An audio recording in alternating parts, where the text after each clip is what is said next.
So, in the last episode, I talked about how to disagree with people without being disagreeable. Today's episode is kind of an extension of that thinking. In the last episode, I quoted a proverb as the quotation for contemplation. And today I want to go through the book of Proverbs on the same theme. So, this should be really interesting. Stay tuned. You are listening to The Leadersmith, Darren Gerdes.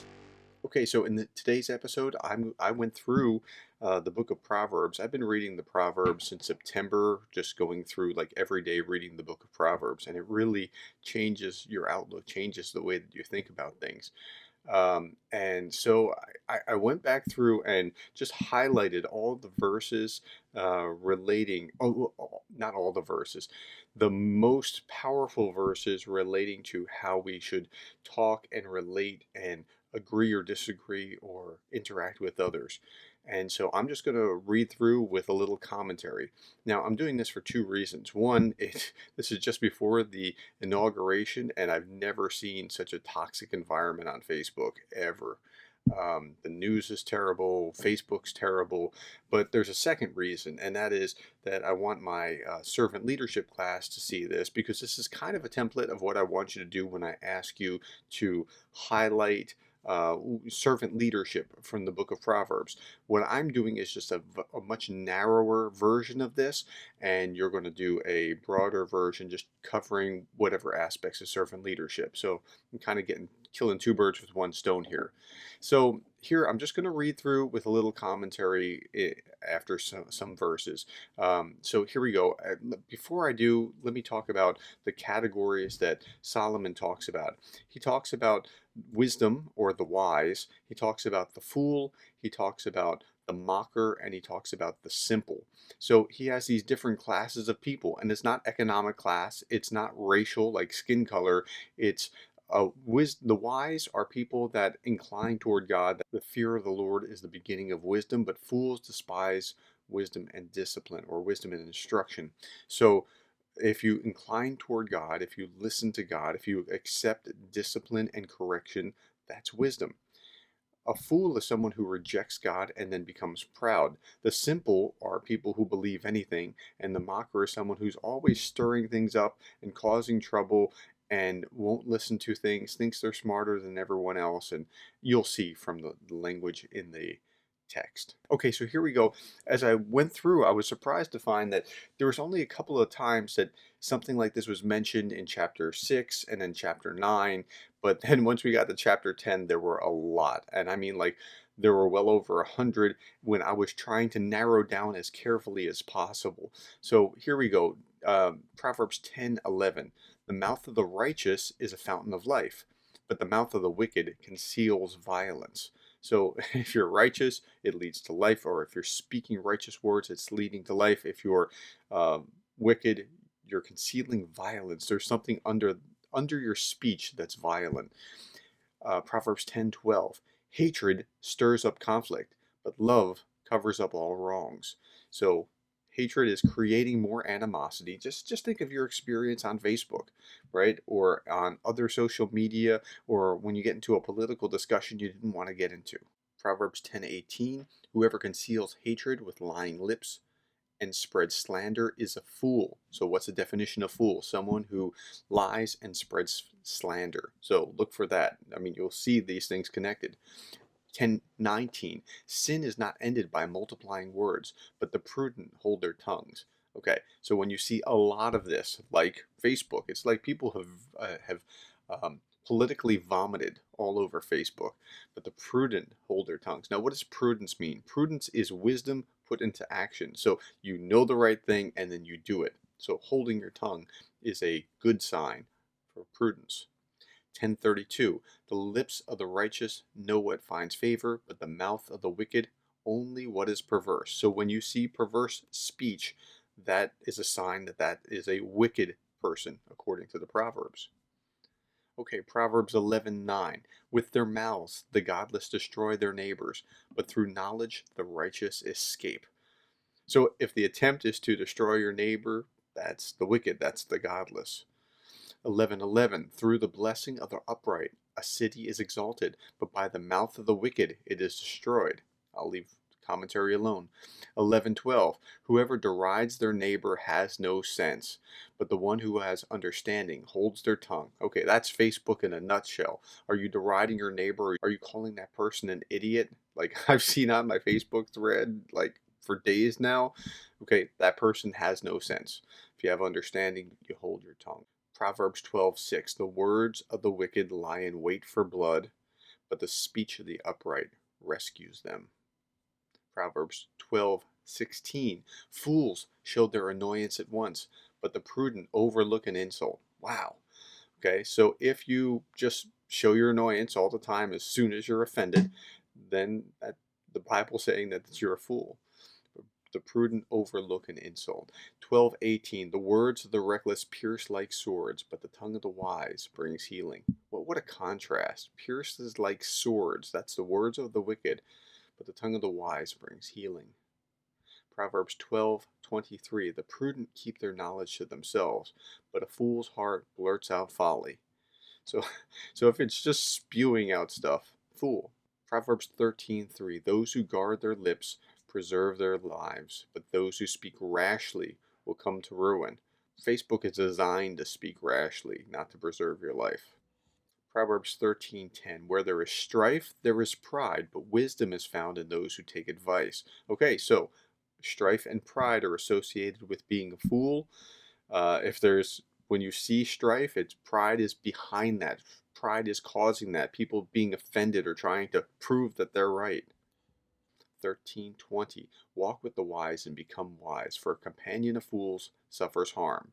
Now, that just means who do you hang out with? Because you hang out with certain people, you're going to start acting like certain people. Proverbs 14:3. A fool's mouth lashes out with pride, but the lips of the wise protect them. So we're starting to see some repetition, which is a sign that they mean what they're saying. Okay? 14:6. The mocker seeks wisdom and finds none, but knowledge comes easily to the discerning. Okay, so if you're a mocker, even if you're looking for wisdom, if you're somebody who's always how do I describe a mocker? Someone who's cynical, someone who's sarcastic, always pointing out the flaws in others. You're even if you look for wisdom, you find none. 14:7. Stay away from a fool, for you will not find knowledge on their lips. 14:9. Fools mock at making amends for sin, but goodwill is found among the upright. 14:15. The simple, now that's a different category. These are people who are incredulous, who believe anything that you post on Facebook. Wow, that happened? I'm going to pass this along. The simple believe anything, but the prudent give thought to their steps. 14:16. The wise fear the Lord and shun evil, but a fool is hot-headed and yet feels secure. So I'm just angry all the time and I'm going to spew it all the time, all over, but yet I feel like I'm justified. That's a fool. 14:29. Whoever is patient has great understanding, but one who is quick-tempered displays folly. See a lot of that now. Proverbs 15:1. I love this. A gentle answer turns away wrath, but a harsh word stirs up anger. How much do you see in your political debates about a gentle answer turning away wrath? Not a lot, unfortunately. 15:2. The tongue of the wise adorns knowledge, but the mouth of the fool gushes folly. Proverbs 15:4. The soothing tongue is a tree of life, but a perverse tongue crushes the spirit. Yep, we're seeing a lot of that. Not a lot of the soothing tongue, but a lot of the crushing the spirit. Proverbs 15:12. Mockers resent correction, so they avoid the wise. So you don't really have a lot of deep, meaningful conversations right now. What we're just doing is mocking each other, and that's bad. Proverbs 15:17. Better a small serving of vegetables with love than a fattened calf with hatred. What it's saying is better to have almost nothing and have a loving environment than to have everything that you want, all the delicacies that are there, and in an environment of hatred. Proverbs 15:18. A hot-tempered man stirs up conflict, but the one who is patient calms a quarrel. Proverbs 15:22. Plans fail for lack of counsel, but with many advisors they succeed. Now that's not directly about conflict, but it is about listening to other people as opposed to just thinking that you're right. Proverbs 15:28. The heart of the righteous weighs its answers, but the mouth of the wicked gushes evil. So you see a lot more gushing than you do weighing answers these days. Okay, Proverbs 16:12. Kings detest wrongdoing, for a throne is established through righteousness. Now, I kept that one in there because, interestingly, other translations put in the word leader instead of kings. Now, let me read it that way, and that's not really what it means, but the message is trying to upgrade, to modernize so that we can relate to it. Leaders detest wrongdoing, for their leadership is established through righteousness. And when you think through that, that makes a lot of sense, and it affects the way that we see this. And now, how does that apply to your communication? Just think through that. Okay, Proverbs 16:18. Pride goes before destruction, and a haughty spirit before a fall. So think about all the communication that's motivated by pride right now. Where's it going to lead? To destruction. Where does that prideful, that's a haughty spirit, where does that prideful spirit lead? To a fall. Proverbs 16:21. The wise in heart are called discerning, and gracious words promote instruction. So I was asking in class, anybody ever win a Facebook fight? And I've only ever had one person answer yes, ever. Why? Because this isn't in promoting instruction. It's not gracious words. It's prideful people trying to prove to other prideful people that they should be listening to them, and that's not going to work very well.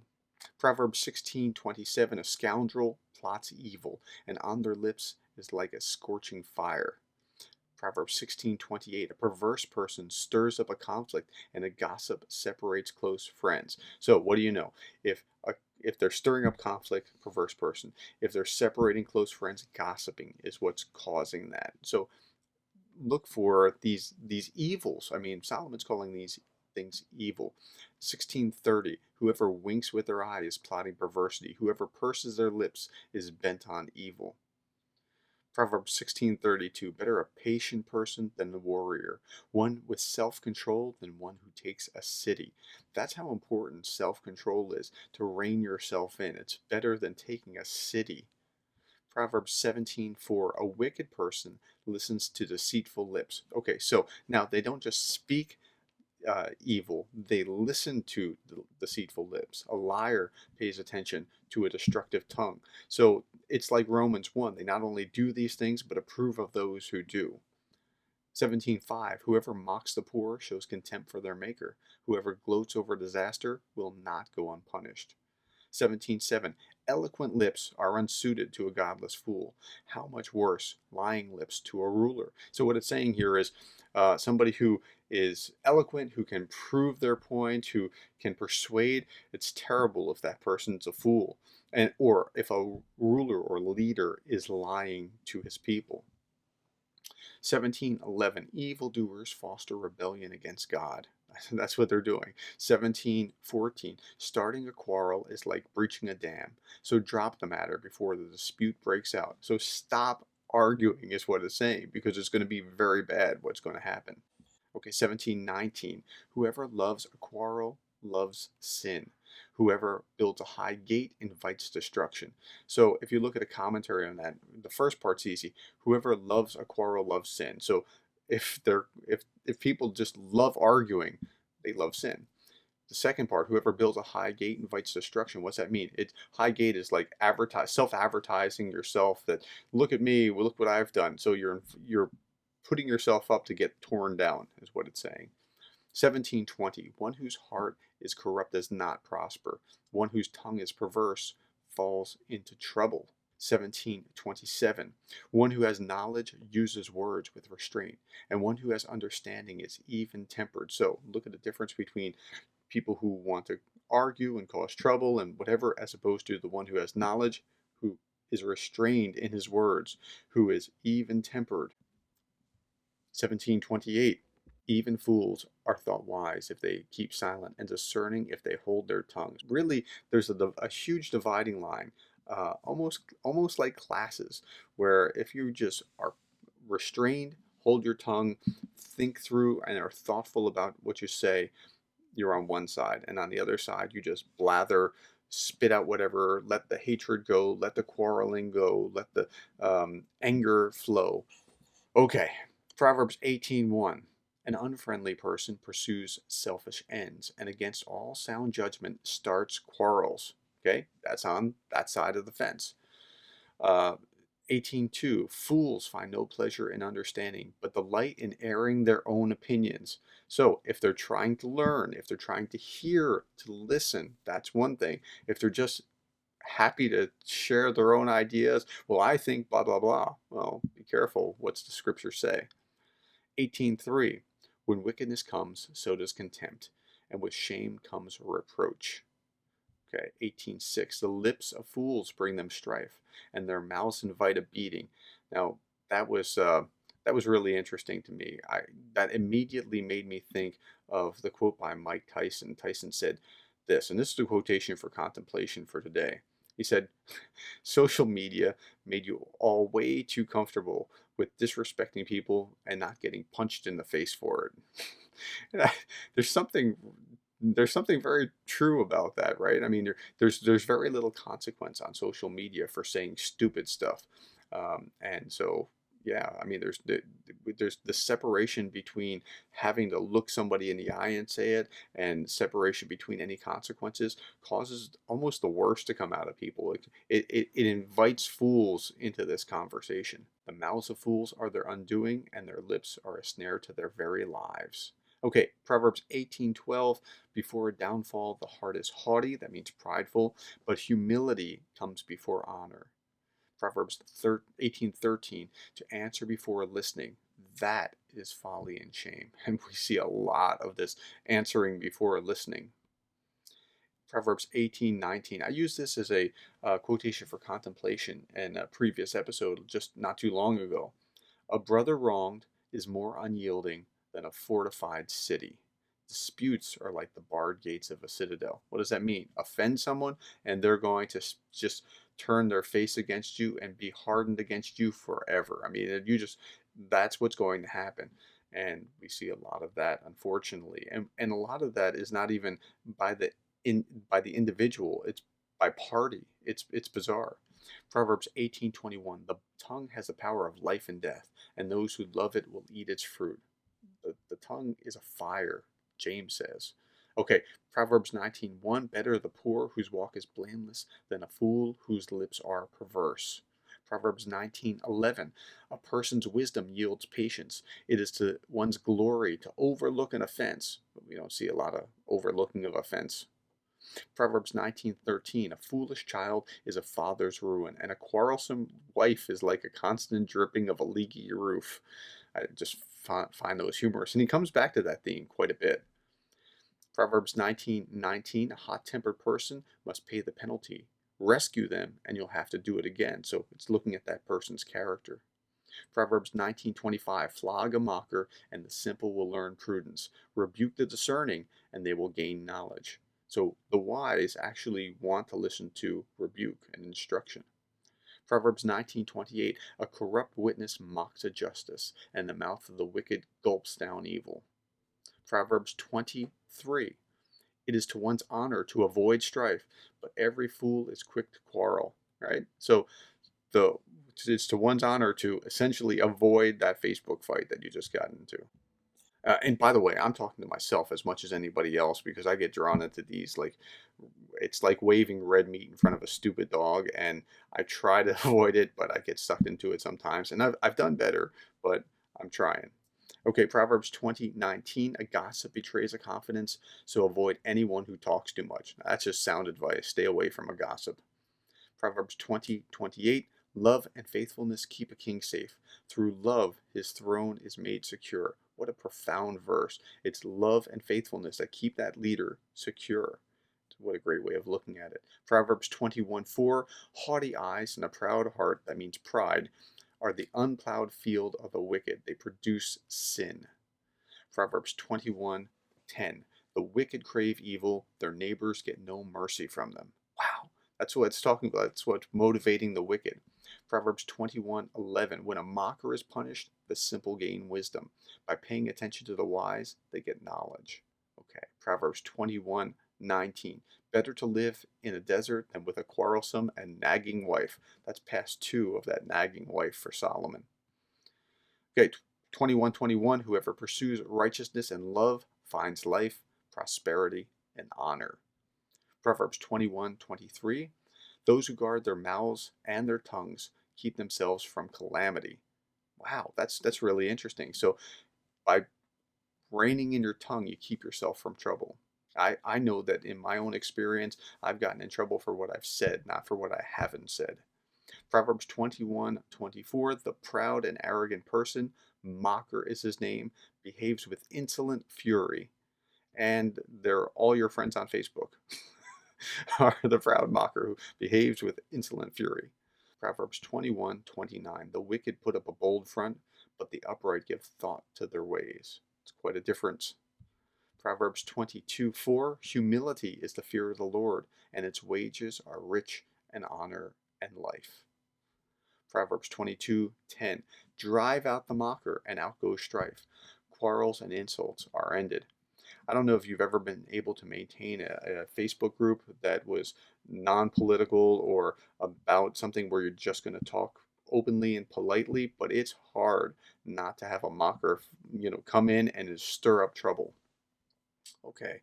Proverbs 22:24, do not make friends with a hot-tempered man, do not associate with one easily angered, or you may learn their ways and get yourself ensnared.